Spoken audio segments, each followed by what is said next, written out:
Say the robe chant. Vast is the robe of liberation, a formless field of benefaction. Wearing the universal teaching, I realize the one true nature, thus harmonizing all being. Vast is the robe of liberation, a formless field of benefaction. Wearing the universal teaching, I realize the one true nature, thus harmonizing all being. Vast is the robe of liberation, a formless field of benefaction. Wearing the universal teaching, I realize the one true nature, thus harmonizing all being.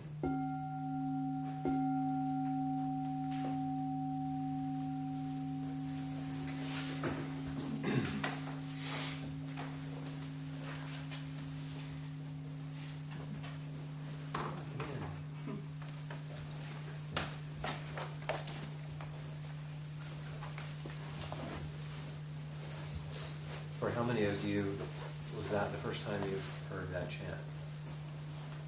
Just a couple people? Most people. And how many of you know it really well? What does it mean? It's unusual language, isn't it? And this is what we're going to be studying, is unusual language that has meaning that is bigger than the language. And I started with that particular chant because I put on my rakasu, this one, which is the one that I was given at my teacher recognition ceremony. But I want to talk a little bit about what's on the back as a way to introduce what we're going to be studying together. Because koans, by the way, you notice I stole the title from John Tarrant, our Zen Ancestor Stories, A Pilgrimage of Impossible Questions. I thought it was too great. It's such a great line, isn't it? A pilgrimage of impossible questions. So it's a pilgrimage. What makes a pilgrimage different than a regular journey? You want something to happen. What's that? You're going after something. In which? In a pilgrimage. Going after something. It's very much about the stops along the way as well, right? Rather than a destination. Yeah, it's heading somewhere. In a pilgrimage, you don't know what's going to happen. But you're open to something happening. It's not like, I've got to get to Rome by Tuesday and then to Venice by Friday, and then we'll stop in Florence. And that's a vacation trip. But in a pilgrimage, you're not quite sure. And does the vacation typically, or just a regular journey, doesn't change you. But a pilgrimage does. So this is a pilgrimage. It's more than a class, in case you were confused. So it's going to be a pilgrimage which also you walk along with other pilgrims. It's something you do together about a question that we actually can't answer. So that may have thwarted every hope you had of the things that you might get out of a class. So this is a walk through our ancestor stories to see what happens in response to questions that can't be answered, but they can be met and lived. The koans are a form of spiritual literature. As some of you know, the word literally translated from the Chinese, koan means public case.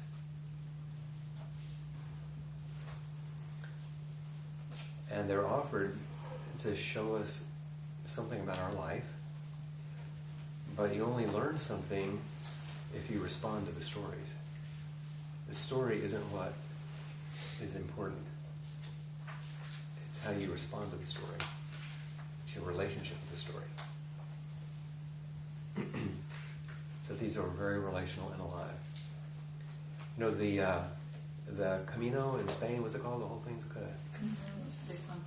Yeah, you can say that word, you can talk about it, you can have pictures of it. It doesn't change you, does it? What changes you? Walking it. Yeah, it's the relationship. It's your feet on the ground. Meeting the people, meeting the weather, meet everything, the blisters, the food, everything. That's where you're changed. And it's the same with the koans. So for some reason I was moved to think about these things in traditional Soto Zen that we sow and that we receive at different stages. The first one I sowed was blue, which is traditional in our lineage for lay ordination or lay precepts taking. And there's a piece of silk on the back that's all white. When you give it to your teacher, when you get it back, there's stuff on it, including your Buddhist name, their name, a seal, a date, what it's for, and usually an inscription. And to me, the inscriptions became koans. The one that I received in 1995 when I took the precepts, finished precept study and did the ceremony, was a small piece from the Lotus Sutra. It just said, "The eye of compassion watches over sentient beings. The sea of blessings is beyond measure." So you're given something like that. Why would I be given that? The eye of compassion watches over sentient beings. The sea of blessings is beyond measure.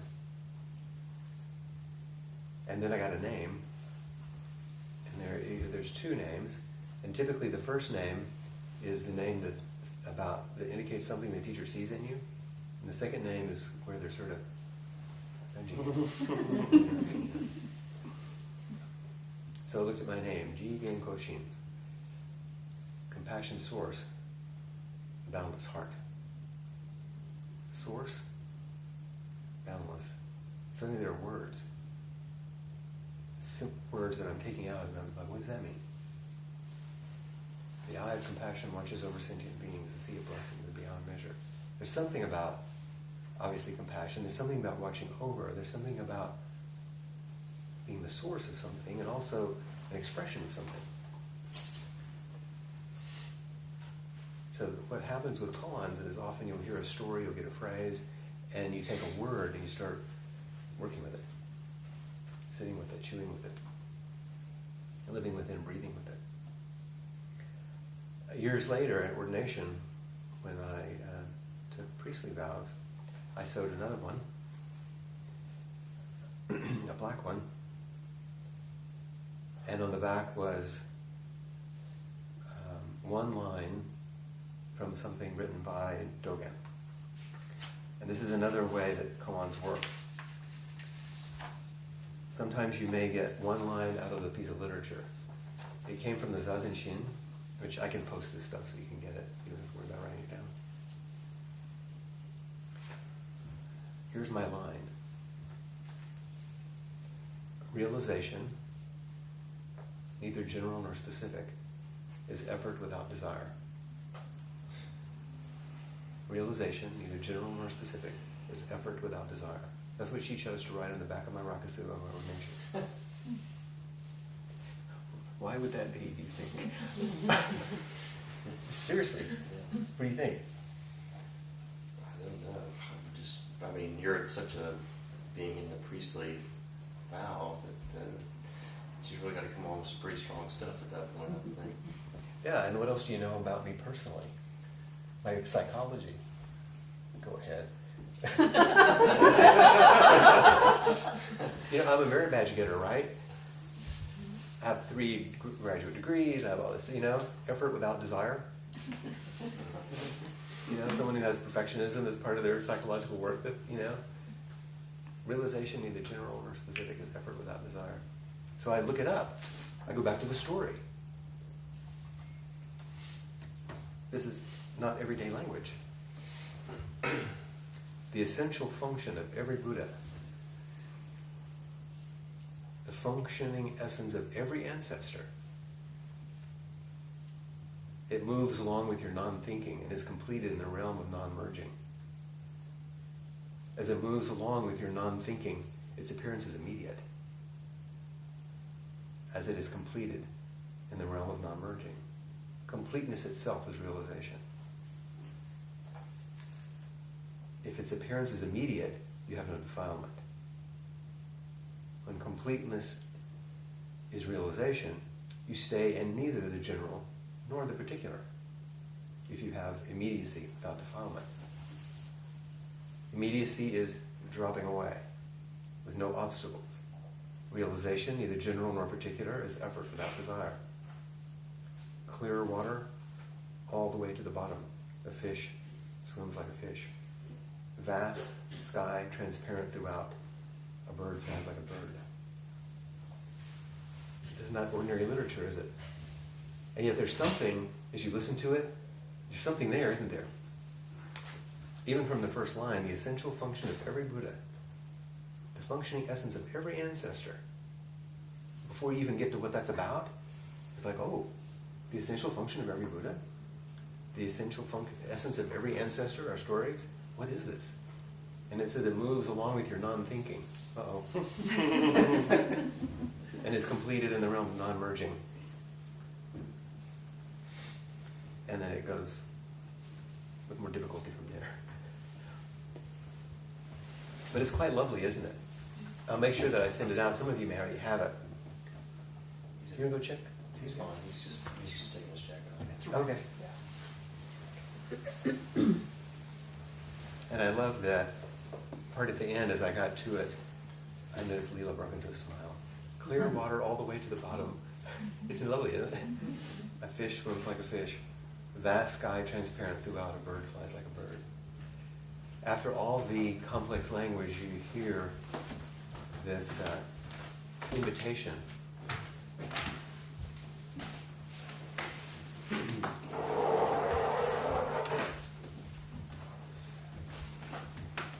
Sit him up over here so he doesn't have to sit behind you. But Move this word.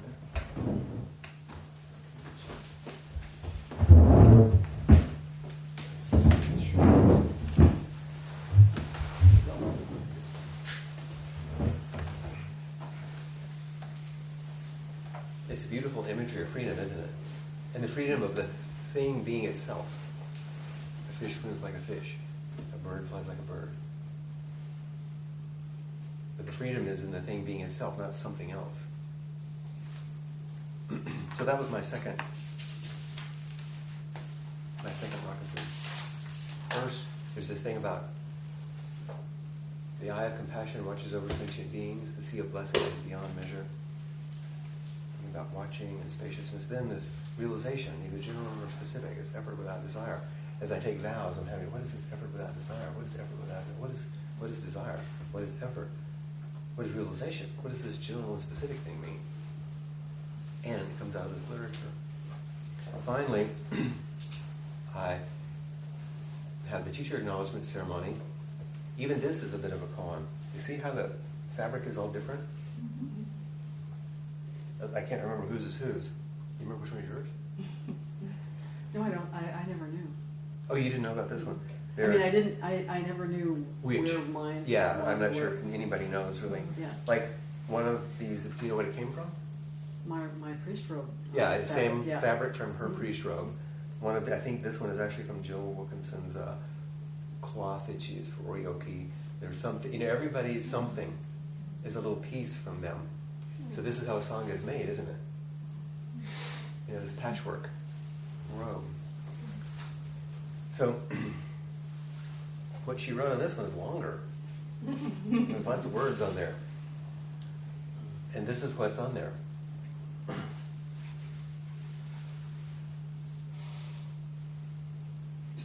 On Turtle Mountain, Yantu said to Zuifeng, what comes in through the gate is not the family treasure. Hereafter, if you want to help people, let it flow forth from your heart to cover heaven and earth. At this, Zuifeng danced around the hut and exclaimed to Yantu, Turtle Mountain woke up. Today, Turtle Mountain woke up. Now this sounds more like a koan, doesn't it? So this is from, it's in many places, Dogen's extensive record in book 9, number 15. And you begin to look in these little books.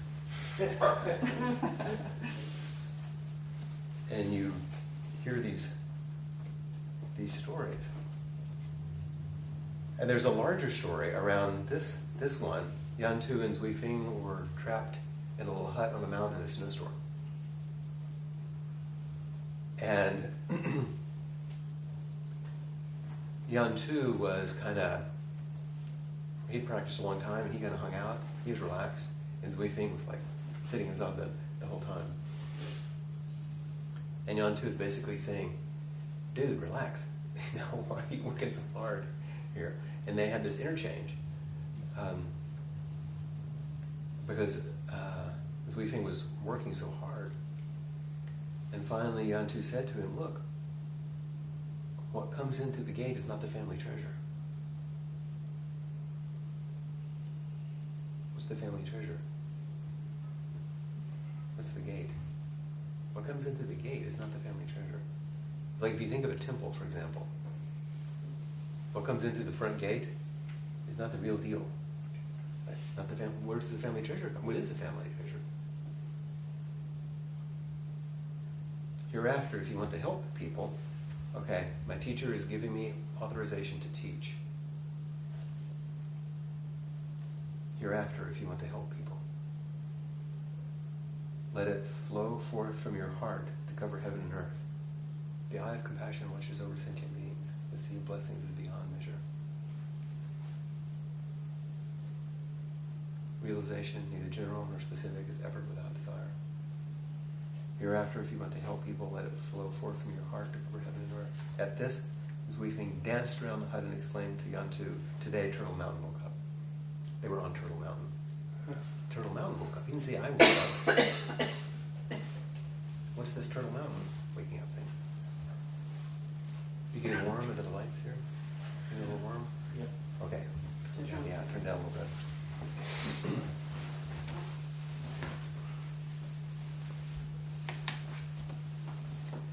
So I hope this makes some sense. I'm telling you a personal story, but you see how these stories weave together? And I want you to say that they're personal. They're not random. They're not just oddities. They're very personal encounters with teachers. None of these particular encounters that I'm reading, I wasn't there for the vast assemblies in the Lotus Sutra. I wasn't even with Dogen in the 13th century. I certainly wasn't with Yan Tu and Zui Fing in the 8th century or something in China. And yet, here are these things that make sense between me and my teacher. All from spiritual literature. So I think one of the questions is, and maybe it's what brings some of you to practice, I don't know, what if we don't actually understand our lives? What if we don't understand our lives? What if underneath and behind the life we think we're living lies a bigger and a wider or deeper life that in fact we are living but we don't know about? I'd be more surprised if I ever figured it out. What's that? I'd be more surprised if I thought I figured it out. That's right. But actually, most people do think they are. Or they think they can. And they're really endeavoring to nail it down, get it right, and live it fully. The fact that you're here at all suggests that you have some idea about this. Maybe we don't know what our lives are. And there's some other life. And what koans do is they focus our hearts beyond the circumscribed lives that we can see and turn us toward the lives we can't see. And now this is a life that your teacher or your buddies here might be able to see, but that you can't see. And this is what the koan stories illuminate. These places we can't see, these lives that we don't realize we're living. the lives of the freedom in the lives that we're actually living that we don't realize. Now, as most of you probably have experienced, maybe I'm wrong about this, most people, at least in popular culture, think of koans as like these mystical things, totally impenetrable. And have you ever found them that way? Any of them? In fact, they're often described as irrational and illogical stories, and they're made that way on purpose, right? And the only way then to understand koans using this perspective is like to shatter your logical mind and leap beyond this mind into enlightenment. But by this definition, only enlightened people can understand koans. And this is very dramatic and romantic, but it also kind of makes you mad, right? It's like, what the hell? It's like, come on. It's maddening to have that idea. This is not what koans are about. First, they're not irrational and illogical. They are beyond rationality, and they're not based on logic. That's true. They're not made that way on purpose. They're just the way some people talk to each other. And the only way to understand them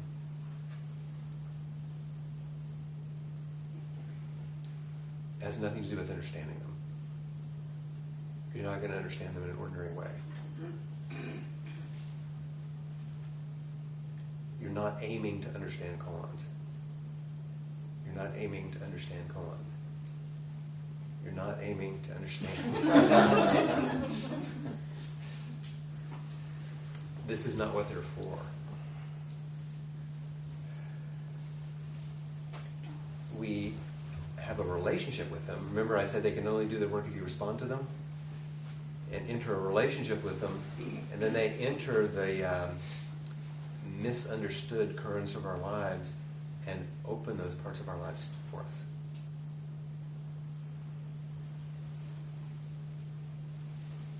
So instead of understanding them, we sort of marinate in them. Or we're kind of saturated by them. Become very, very intimate with them. And our lives are stirred and affected by this immersion outside of our conceptualization. We think that if we meet the koan, work with it really hard, we'll finally get it. And we'll grasp it, we'll understand it, we'll have it. But even worse than a greased pig, you can't hold on to it. Because it's not even that solid,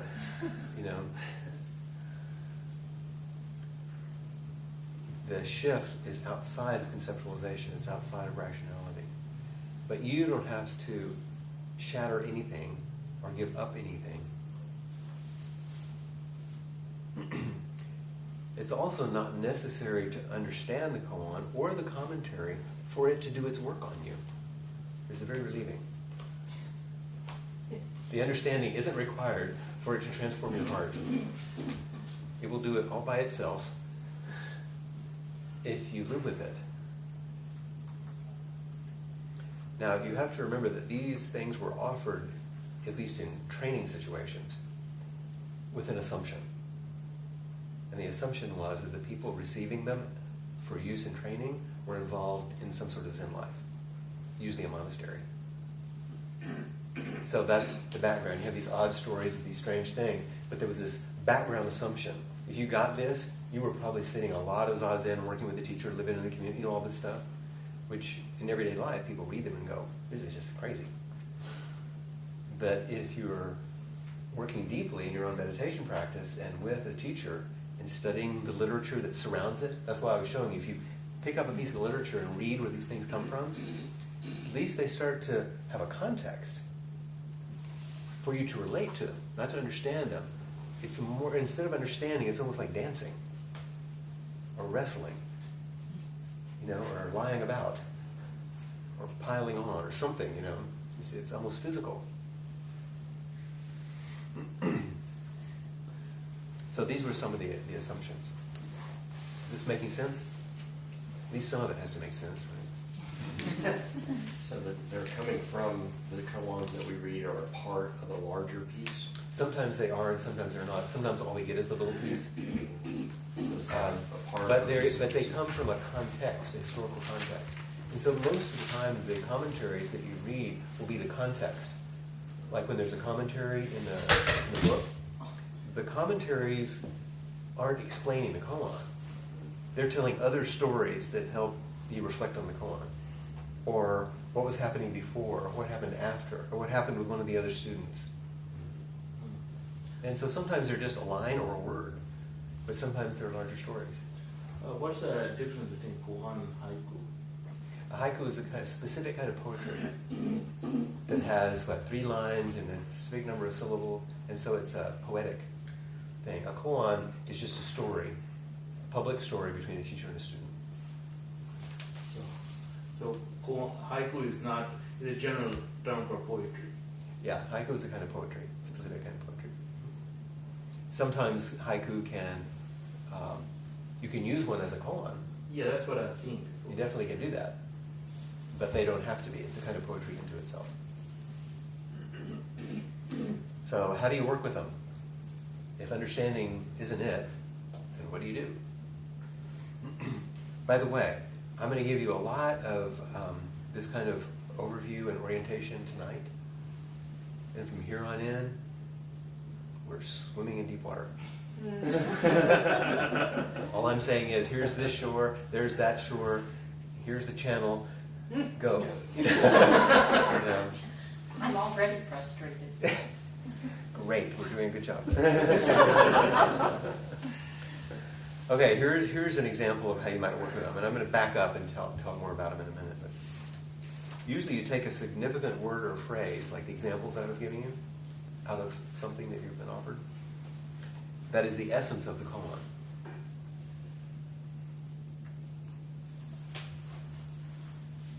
Like in one of these, I might take a phrase. Turtle Mountain woke up.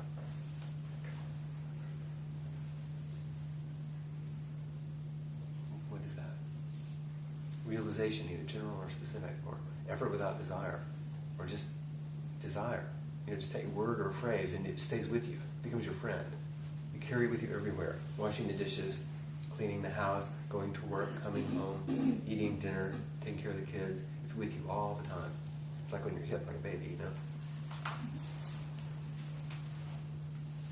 Then you take a significant word or phrase that may be the essence of the koan and work with it. You may memorize the whole thing. When you're doing traditional koan work, which I'll mention in a bit, you're usually asked to memorize the whole thing. If it's a long thing, you memorize the whole thing. Then whatever it is that you're sitting with, word, phrase, longer piece, you sit with it and breathe with it, like on your cushion. It's not a mantra. That's another way that people sometimes, like you have to repeat it over and over and over and over and over. You can do that, but sometimes it just becomes flat and irritating fairly quickly. I would say it's more like you wear it. You sit with it and let it sit with you. Let it sit on your shoulder. Let it sit on your head. Let it sit in your lap. Let it sit in your belly. Breathe with it. In fact, keeping your mind on the word or phrase, a good way to think about it is the way that you keep your mind or your attention on your breath when you're doing breath counting. When you're sitting and just counting exhalations, you're not analyzing your breath, are you? You're not even trying to manipulate it. You're just being with the breath. It's like that. And immediately when you have a koan, you may have a word that then you try to figure it out, like how you're going to present it to the teacher, how you're going to, instead of sit, you don't try to present your breath or explain it. It's being weird. It's ridiculous, You just breathe. And so you just sit with the word or phrase. Just like the breath. Holding it in your awareness. And slowly it becomes like the flavor of your life, or the theme of your life. This is the frustrating part. Because you can't explain this step. I love it because I know I'll get frustrated, but I love it because of the element of surprise and mystery. It's quite surprising. It's like that's, yeah. Woo. And this is how it reveals its gifts. It can only reveal its gifts if you hang out with it. And then it's a bit of a surprise sometimes. There are systematic curricula that are often used, and I'll talk about that in a moment. And there are also more kind of soft flowing ways to work with koans, which is more the Soto way. They're also never meant to be fully digested. They're a focus for an entire lifetime. Even if you, quote, pass one of the koans when you're working with a teacher, you know, like, okay, you kind of get this, and you go on to the next one, it's still working on you, even if you don't remember it. So, And also, there's something like Shakespeare. When you read Shakespeare when you're 19, is it the same thing you get when you read it when you're 59? What happened to Shakespeare?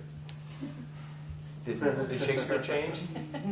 No, you changed. Because you see differently. I remember my teacher one time saying, I read the sayings of Wang Po when I first started. I thought they were fantastic. Then I read them last year and I thought, what in the heck did I think I understood? And then, you know. So they keep opening. They're not fully digested any more than you could fully digest Shakespeare, which is a form of spiritual literature. Anything that you can't nail down and just have is spiritual literature, essentially.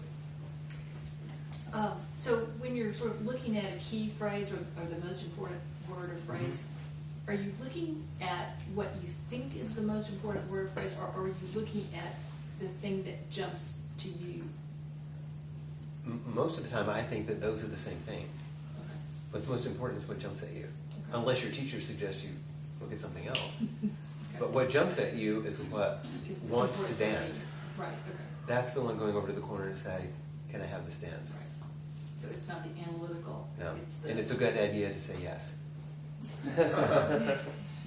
What about in John Tarrant's guy, whatever his name is, the one who is working on his koans, and he just doesn't notice exactly where he is, and somebody comes out with a broom, you know, and knocks it upside the head.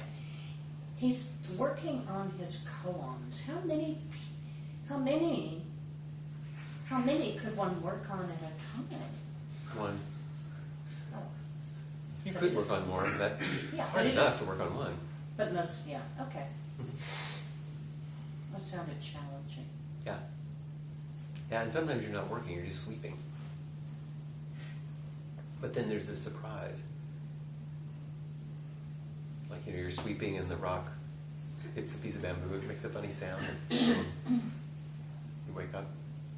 What's that about? So most of the traditional koans are between 800 and 1,000 years old. So here's something really important to remember. Who knows what the original words were? First, being that old, for example, if you took things from Old English out long ago, some of that stuff you can't even read. And it's English, because the words change, literally. We don't have those words anymore, or they're used differently. Well, Chinese is the same way. There are phrases and ways that things are used that change over 1,000 years. So they start there, they get handed down, then they get translated into Japanese and Korean and different forms of Chinese. And then they get translated into English, and then you read one in these books and you think you're reading the koan. Well, what are you reading? That's a koan. No, you don't even know, really, in a way. But there's something that's transmitted. There's something that passes through. There's something that hangs out over time. But sometimes when we get too serious about it, we think, I want to understand this koan. Remember, don't take it too much heaviness. Flint, Yes, ma'am. well, when you described yours, then you went back to the source and you built the picture of what it had been. which seems to me a reasonable way of studying something.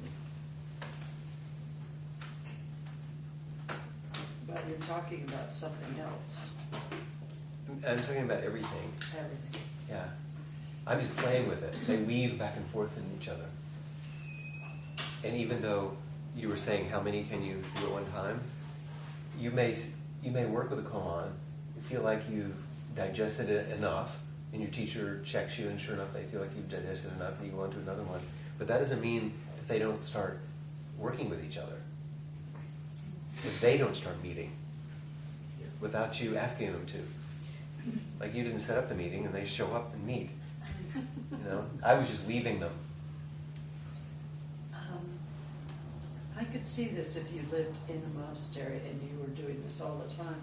But I think if I'm doing this and I'm driving down the street, I'm going to crash. You know, you just, ordinary life is going on at the same time. I don't think You might have a different idea after we talk a little more really about that. Yeah.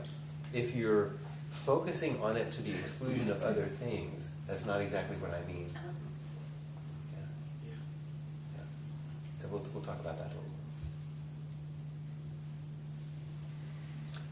Okay, there are also commentaries, but I already mentioned that. The commentaries are not explanations. They're to open up your ability to meet the koan. I just wanted to get clarification what you're saying, that, you know, for a lot of scriptures, a translation from the old Greek or something comes in. So the koans that you are using, others are using, they all are essentially translation of 800,000 year old, or the teachers today are creating their own koans and passing on to their... Both. Because if they're creating today, then there's no issue of those translations. Right. And that's also beginning to happen. We'll talk about that in other classes as we go forward. Tonight I'm going to give you the sort of overview of the old way, just to give you the foundational things that most people see. And also it's important to remember that this whole class is a koan. I mean, this is public. There are teachers, students, it's a dialogue, and you don't know what's going to happen. And we don't know what it's for. But we know that you signed up because you thought that it would probably work on your life in some way. Unless you had a purely academic interest, which I doubt you'd show up for because it's not that interesting, just academically. You probably expect something out of it aside from that. I don't know what's going to happen, and not exactly sure what the purpose is, really. Not that I don't understand purposes, or think there are some purposes, but we don't know what it will be. There's no way to predict that. What you might get, where it's going to take us. And once again, this is pretty much what all spiritual literature is about. Revealing ourselves to ourselves in surprising and unexpected ways. Often in response to impossible questions.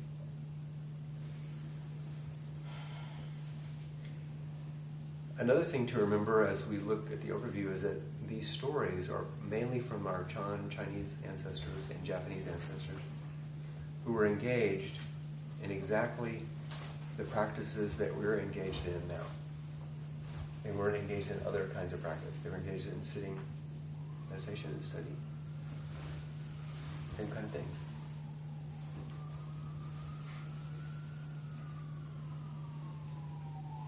So that's kind of a basic overview. Now let's look at the context and the background on another level.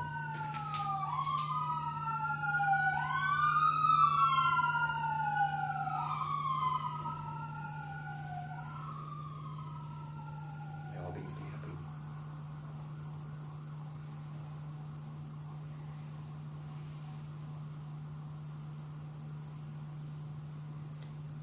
It's an interesting precursor to what I was going to say next.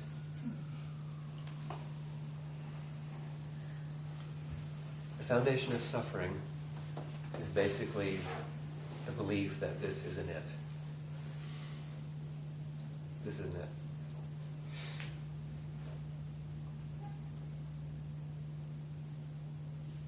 And the essence of Buddha is life as it is.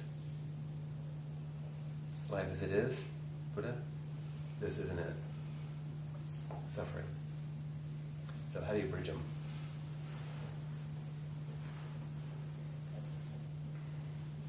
What, turns the heart?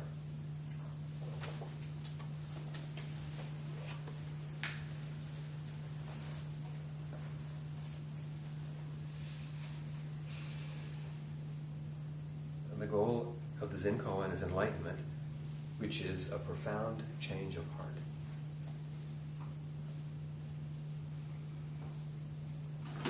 This change of heart makes the world seem like a different place.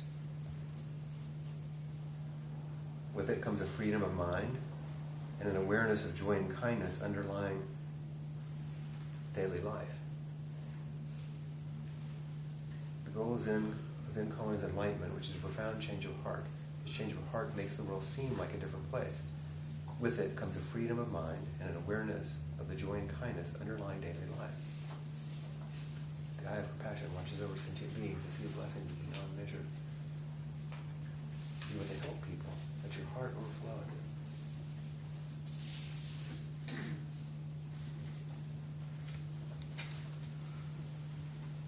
So in this turn, obstacles become gates.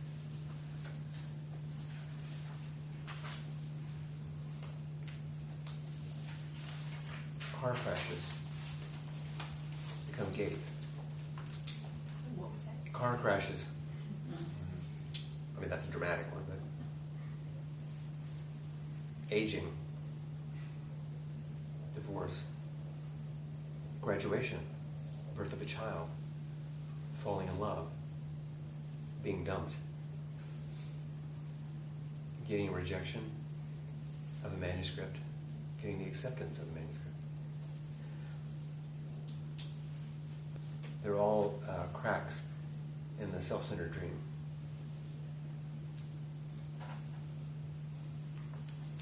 But this isn't it.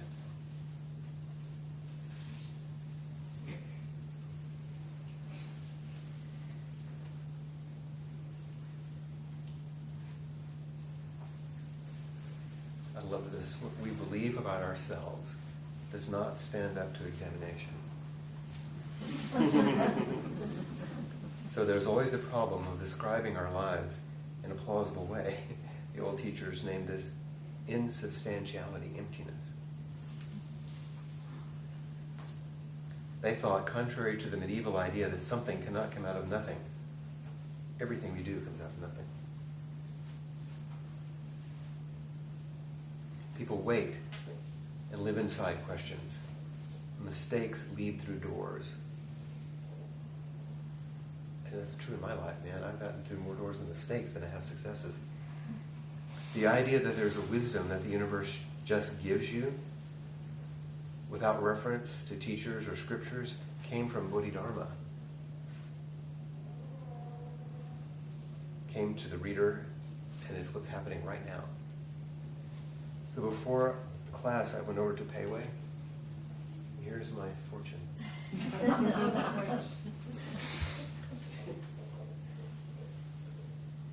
The idea that there's a wisdom that the universe just gives to you without reference to teachers. Reach for your dreams. Start with the spring rolls.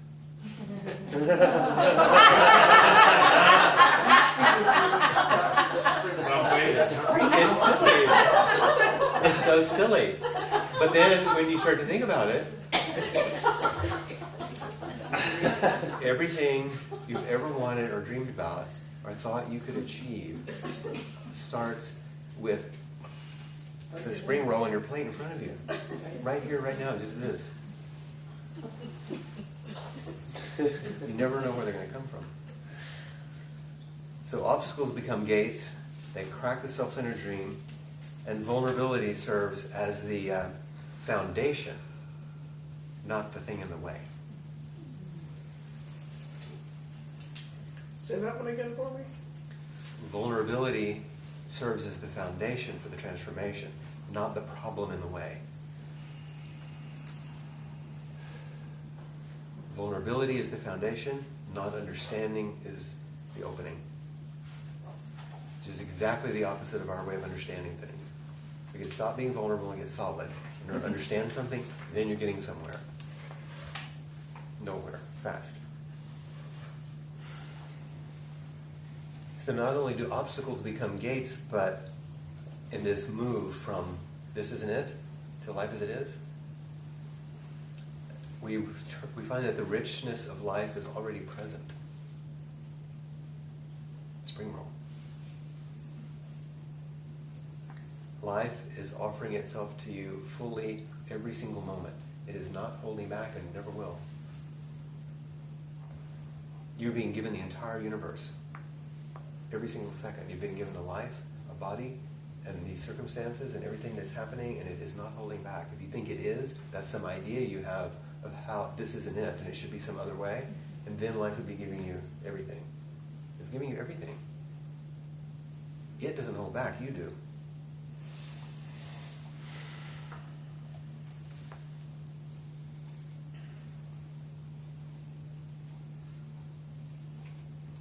If you're in a tight spot and nothing has worked, you probably think you need a transcendent piece of wisdom to rely on.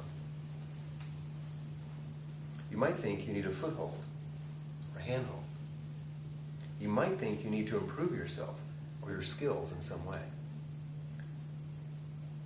Here is a koan, and he's talking about Bodhidharma. Here, I'll mention it to you in a moment. That suggests another possibility. The way through might be by not improving yourself and not finding a railing to hold on to. Here is a koan about how the way through can appear naturally if you're open to it taking an unfamiliar shape. If you can allow your life to take an unfamiliar shape. This is the koan that most of us in a traditional Zen temple, if you're a Shuso or head student, take as the koan, which is Bodhidharma's. It's the original story of Bodhidharma coming to China from India, and he meets the emperor, and the emperor says, "What's the main point of the holy teachings? Tell me the real deal." And Bodhidharma says, "Vast emptiness, nothing holy." And the emperor then says, "Well, then who are you?" Standing there in front of me. And he said, "I don't know." And he takes his leave. Later on, the assistant to the emperor says, "Do you know who that was? Who was that masked man?" He says, "That was the Bodhisattva of compassion." He says, "Oh, go get him." He says, "No, he won't come back." But this, the essential point of the teachings is vast emptiness, nothing holy. Who are you? I don't know. It's just the opposite of trying to nail things down, get things solid, find out who you are, finally get it right. Finally achieve something, for God's sakes.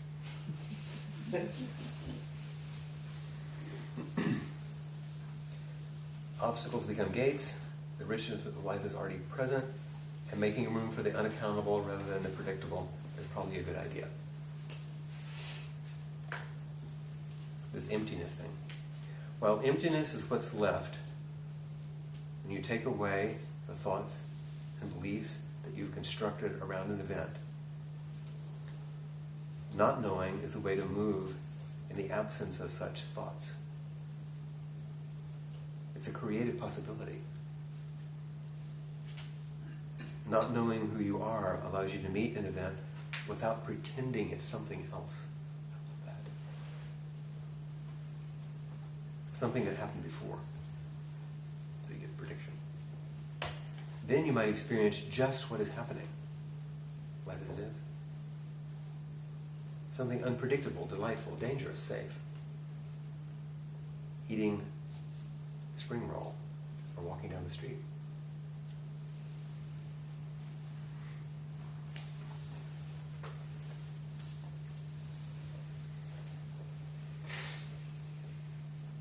So making room for the unaccountable rather than the predictable.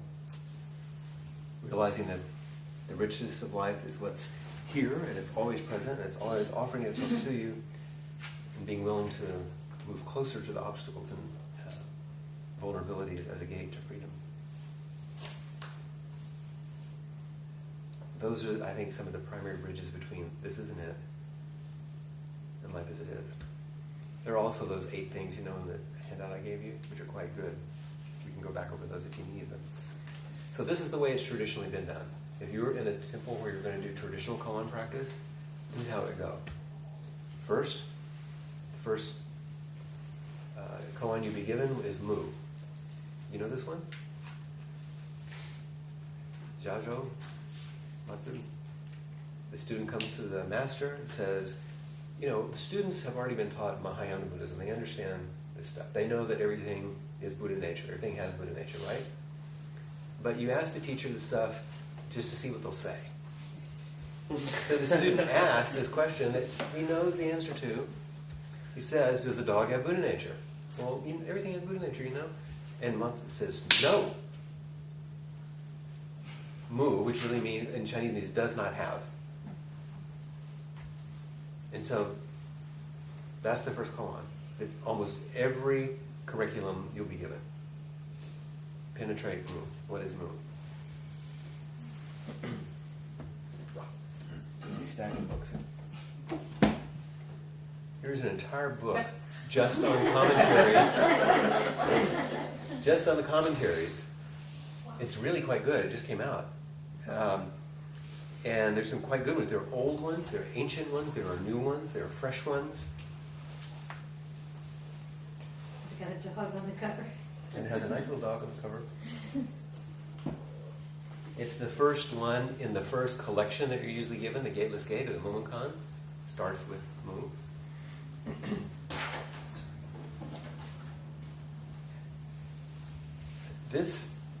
We're going to go back into this, and actually it's the koan, since it's the first koan, what the heck, let's go ahead and use that one as our first one between now and next week, okay? And I'll talk to you more about how to work with it, but I'll tell you what the curriculum usually looks like. You start with Mu, you work on that for a few weeks or 10 or 15 years, and the first one is to help you get a glimpse of your true nature. This is the koan that's usually used to help you what's usually called in some of the traditions kensho, or an opening, to see your true nature. Then, after that, there are the miscellaneous koans that you're given. Oh, I didn't bring mine. They're referred to in this book. If you're interested in these kind of things, I can give you the bibliography later, but these are all the miscellaneous koans. Usually what you get is a little mimeograph thing. Mimeograph. How old am I? Digitally reproduced.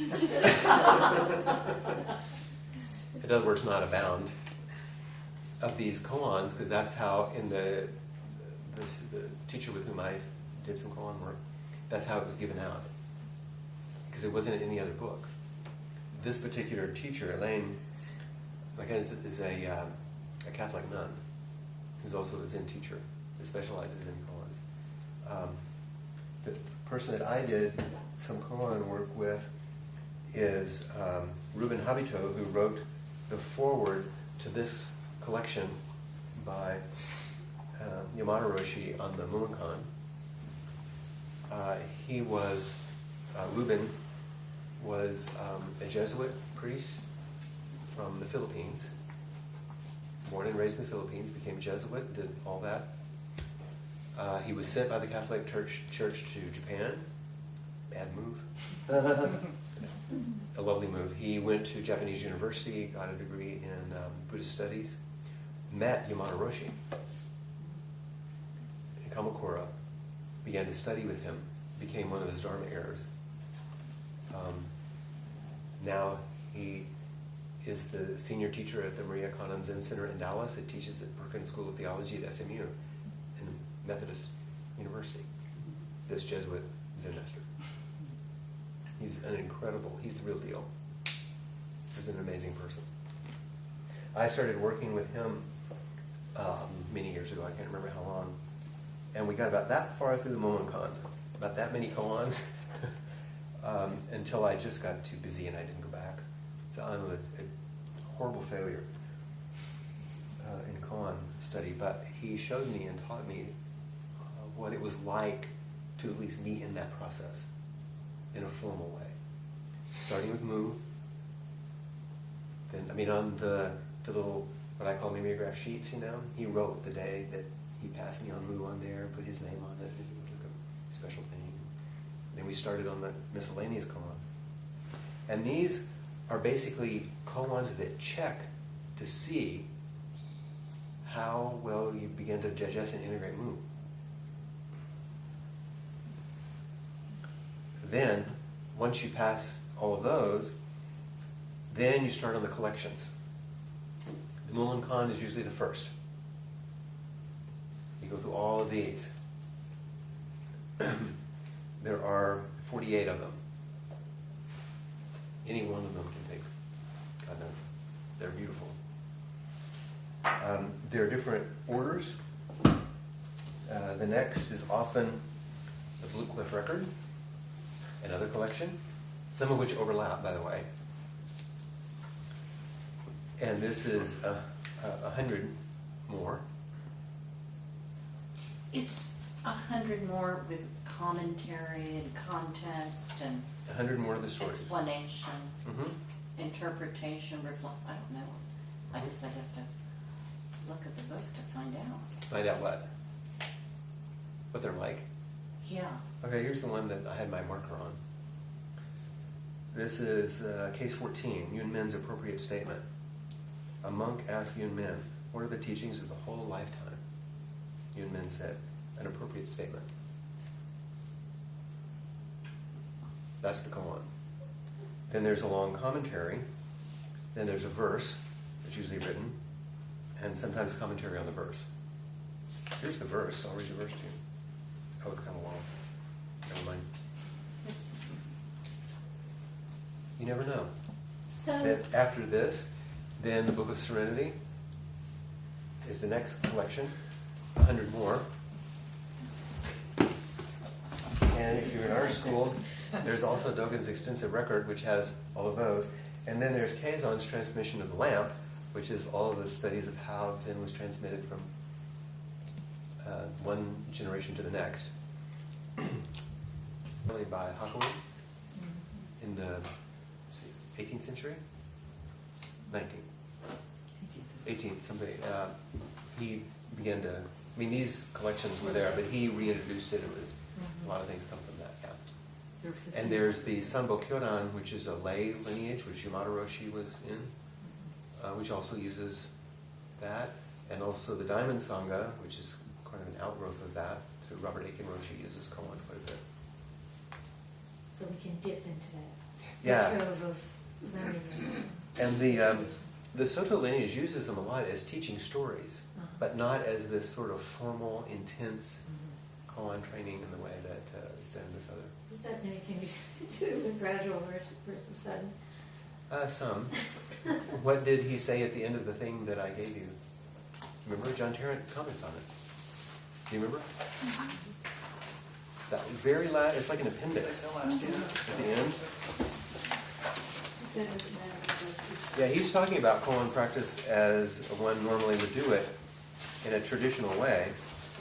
And then he says, I was asked to write about Zen and have written about the path of transformation. It's fair to mention that there's another flavor of Zen in which people don't seek transformation. Right, yeah. Now, that's Soto. Uh-huh. Right. That was an interesting explanation. Yeah, their position is a subtle one, and it goes like this. If you have the nature of awakening intrinsically, then anything you might do to change yourself is unnecessary. If you set off to get awakened, well, you might be making trouble for yourself. This is Dogen's position, right? This is Dogen. They have a point. The paradox in trying to transform your own consciousness is that the effort to change prevents change. That's why trying to understand the koans will get in your way. It's like thinking about not falling when you're on a tightrope. It's going to confuse matter. So that school, which is called Soto, doesn't really use koan and favors simple sitting meditation ceremonies as embodiment of the perfection that already exists. That's Dogen. That approach has its virtues, and Shunryu Suzuki, probably the greatest of the modern masters in America, held it. That's San Francisco Zen Center lineage. The two schools, the koan school and the non-koan one, get mixed up, of course, because awakening can strike you when you're not looking for it. That's the good news. Whatever it takes. A question about the teacher-student relationship with koan. some point you said that the teacher gives this to the koan, and then the student goes back and the teacher says, now you get it. What does the student get? That's the interesting question, isn't it? And how does the teacher know that you got it? That's something that I can't answer, but I can tell you what my experience is. Even the words make it difficult. The getting, not getting. Because the teacher supposedly has experience with these things, has, I would use the word penetrated the koan in some way. They have a way of having a sense of whether or not the student has also penetrated that koan for themselves in some way. There are actually traditional checking questions. There's a whole formula for it in a way. They check this. That helps them see that you've actually gotten a sense of integrating it and having it move through you. If you, for example, with mu, if you go in and you try to explain what mu is, it's just like ring, see ya, over and over. The question is, show me, not tell me, not explain to me. Show me.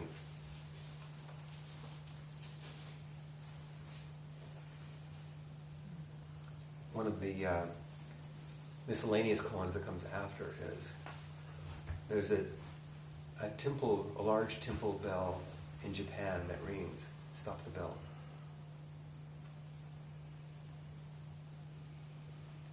There's a forest fire in a mountain in the west coast. Put out the fire.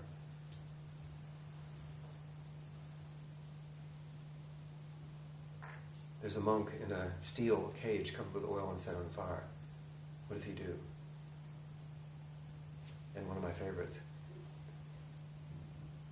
How do you save a ghost? There's no amount of explanation that will get you anything but a ringing bell. Show me. So we're talking about embodiment. We're talking about a full, non-dual expression of what that koan is opening.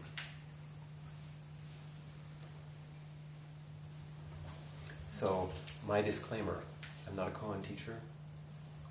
I'm a failure at koan curriculum in terms of completing that curriculum.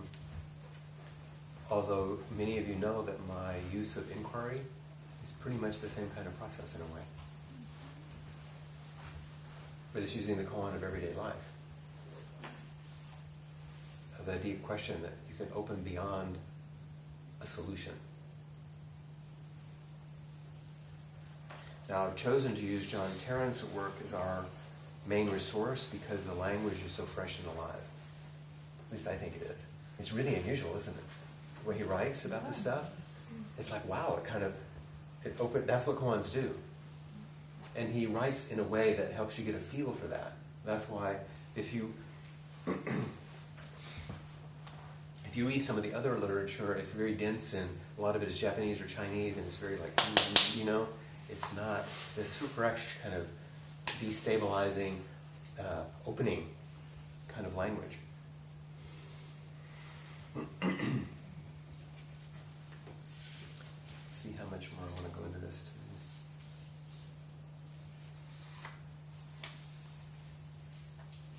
I'm going to read you a story. Yes? Excuse me, Flint. Mm-hmm. Oh, what was your purpose in showing us all these big books? Not for us. I don't know why. Because certain people are very interested in the history and where they come from, and the bibliography, academic interest. So you can see, in a way, also what in the traditional curriculum it looks like, what you'd be up against if you wanted to follow that curriculum. Those kind of things. In Rinzai, you would be probably going through that whole thing. Yeah, probably through 10 years of study, probably. That's if you're going to be a priest, or is that just a regular? Regardless of priest or not priest. That would be your practice.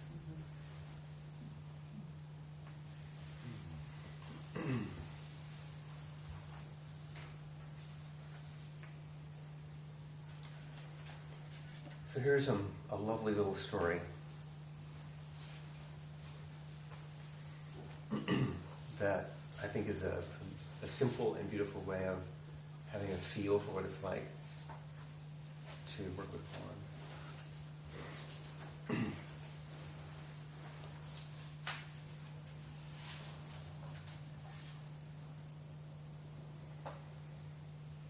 It's interesting, I just noticed right above where I'm about to read, remember this is a Catholic priest, a nun, a sentence I underlined. You will never know God, human beings, or creation until your knowing becomes experience. So here's the story of the little salt doll. Once upon a time, there was a little doll made of salt who had made a long pilgrimage on dry land. One day she came to the sea, which was something she'd never seen before. Here she found herself confronting a phenomena she felt she could not possibly know or understand. There she was, a little solid salt doll, standing on firm ground, watching another sort of ground that was not firm at all, but was moving and insecure and noisy and strange and unknown. She felt she could never get to know or understand it. Sound familiar? Nevertheless, the little doll walked right up to the edge of the sea and asked, "What are you?" And the sea replied, "I am me." And the doll said, "I've never seen anything like you before. I don't know you at all. I'd like to, though. Please help me and tell me how I can come to know you." The sea answered, "Touch me." The little doll shyly put forth her foot and touched the water. Oh, how different. She felt a unique thing happening and knew she was somewhat lighter. Something she'd never experienced before. She put her foot in and she got lighter.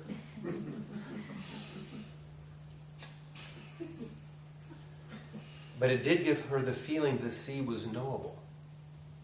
She withdrew her leg, and as it came out of the water, she could see that her toes had disappeared. "What have you done to me?" she cried. The sea replied kindly, "You have given something in order to understand." At first the doll was disconcerted and wasn't sure how profitable this exchange really was. But she did feel better and went into the sea again a little further so that she could understand more deeply. Once again, the sea took away more of her salt. Strangely enough, this gave her a liberated feeling. So she went further and further into the sea. At each succeeding moment, she seemed to understand more deeply, although all the while she was losing more of her salt. Her determination kept her going, and so did the ultimate question. But what is the sea? Finally, a big wave engulfed her. As it dissolved the rest of her salt, the little doll cried out in great happiness, "Now I know what the sea is. It is I."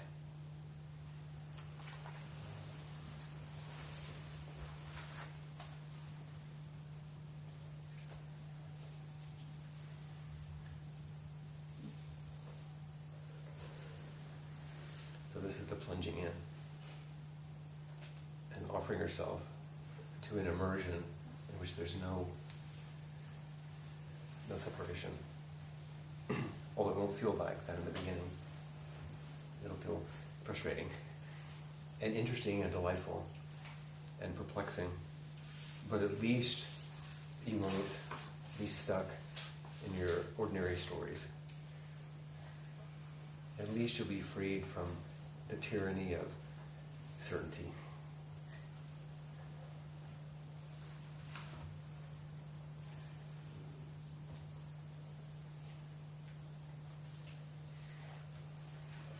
Let's look just briefly at the 8 tips from Zen Enlightenment.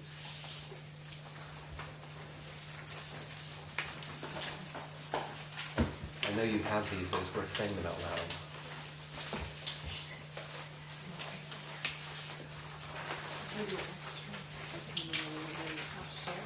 It's what you got in the email. It's in the end. Oh, The 8 things. Buddha's story is what's happening to you now.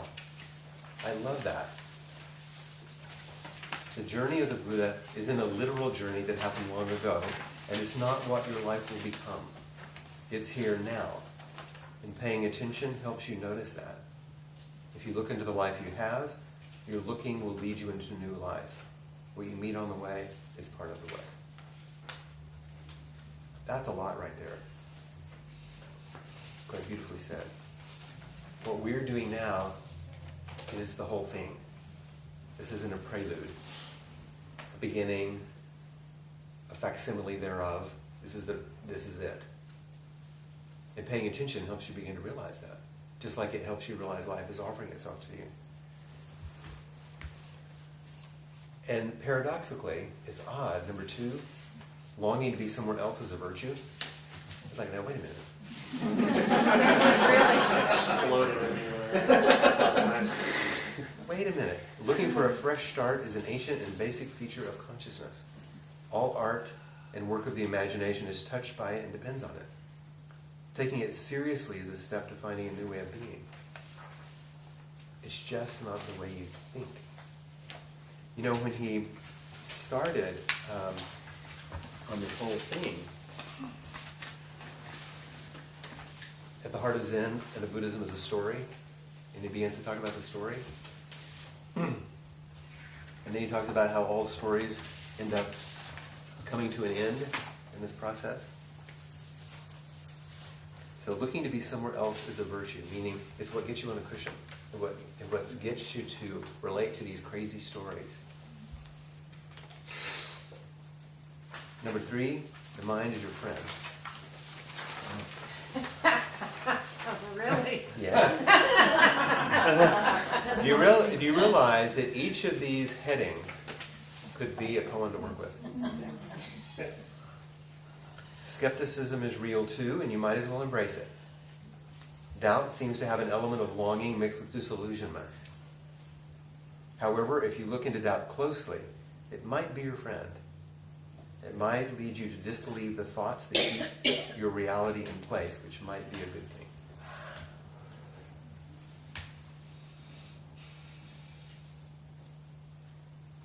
Doubt, taken to its fullest extent, will lead you to freedom. Because it will disabuse you from every thought you have and overturn every piece of solidity you have. And the only place left is freedom. Number 4, go ahead, get enlightened. It really is possible for people to make fresh starts, complete turnovers in their way of being. This is not a delusional event and has nothing to do with believing in something. It's a natural human capacity for transforming consciousness. He's not lying. 5, more uncertainty is usually better. Awakening depends on the richness of uncertainty and not knowing.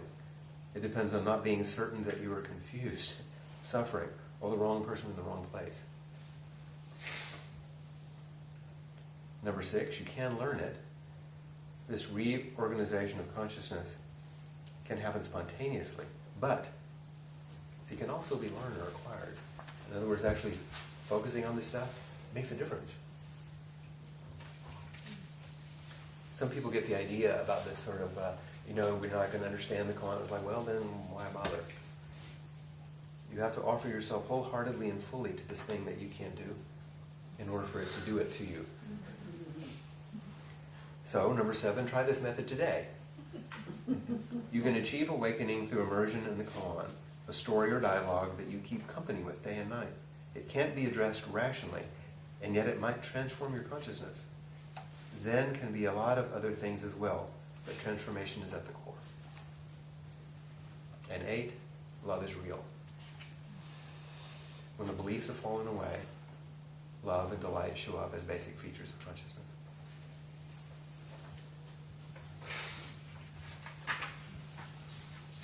So please, before next week, read in your book through chapter chapter 2. The first chapter is on Bodhidharma's vast emptiness. So that gets us to the forgetting who you are and making use of nothing. And then Jajo's dog, Moo, he changes it to the English word no to make it less mystical. But if no is too concrete for you because you understand it, use Moo. Either way. Oh, Flint's a book. You're talking about a book. The book that I sent out when I sent out the information, which is the text we're going to use, which is in paperback also. Yes. Amazon has it. Yeah, you can get it. Oh, we're supposed to get it someplace. Yeah, you can. Get it wherever you want to get it. Okay. It's available. Okay. It's not hard. And I'll be sending out more things to read in between to keep you going. What's it called? Me the Rhinoceros. So basically read chapter 1 and 2. Okay. Jane and I were just discovering we didn't know that. Oh, it's Yeah, we okay. didn't know about it. And chapter 2 is the koan move. And so keep company with Moo this week. So that's the assignment is chapter 2? Chapter 1 and 2. Everything through chapter 2. Does anyone know who people might have it? Pardon? They might. They might have it at half price even. Amazon got it here pretty quick.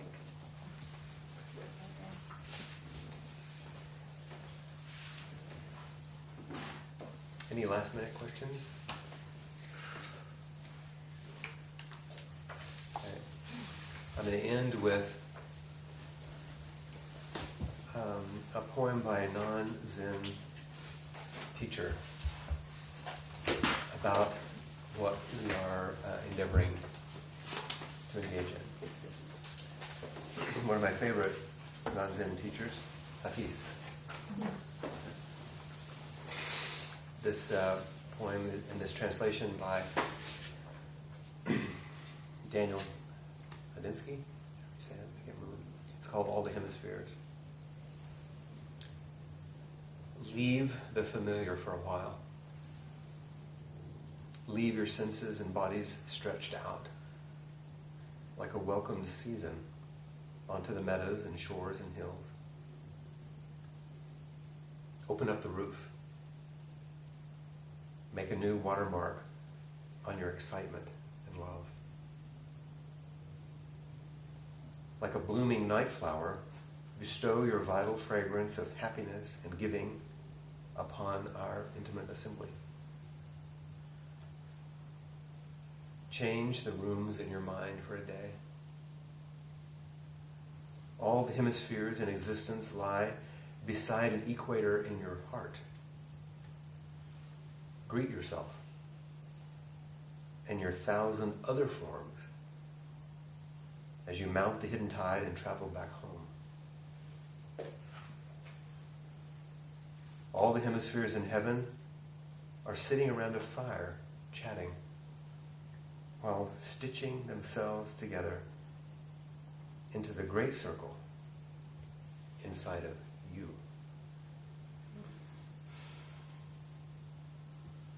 Leave the familiar for a while. Let your senses and bodies stretch out like a welcomed season onto the meadows and shores and hills. Open up the roof. Make a new watermark on your excitement and love. Like a blooming night flower, bestow your vital fragrance of happiness and giving upon our intimate assembly. Change rooms in your mind for a day. All the hemispheres in existence lie beside an equator in your heart.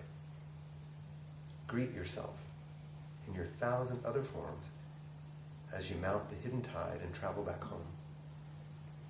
All the hemispheres in heaven are sitting around a fire, chatting, while stitching themselves together into the great circle inside of you. The eye of compassion washes over sentient beings. The sea of blessings is beyond measure.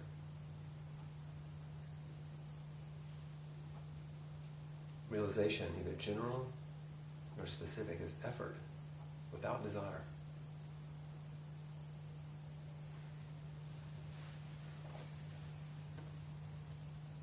On Turtle Mountain, Yantu said, as we fing, what comes in through the gate is not the family treasure. Hereafter, if you want to help people, let it flow forth from your own heart, to cover heaven and earth. At this, as Weefing danced around the hut and exclaimed to Yantu, "Today, Turtle Mountain woke up."